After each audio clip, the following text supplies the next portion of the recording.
Tamam.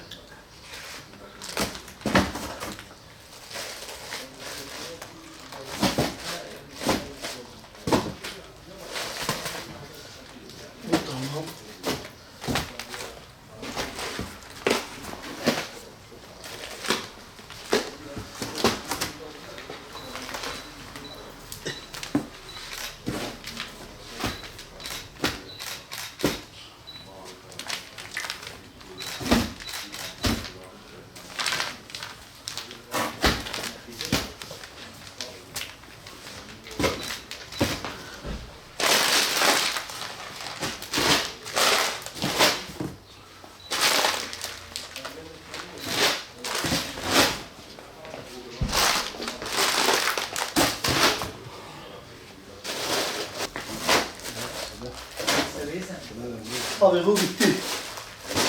Şimdi baklama.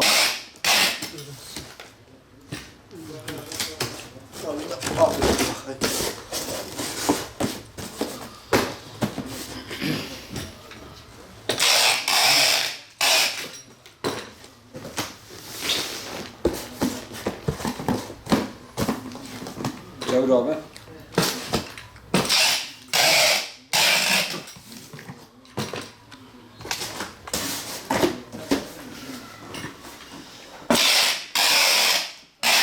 Bitiriyorsun abi.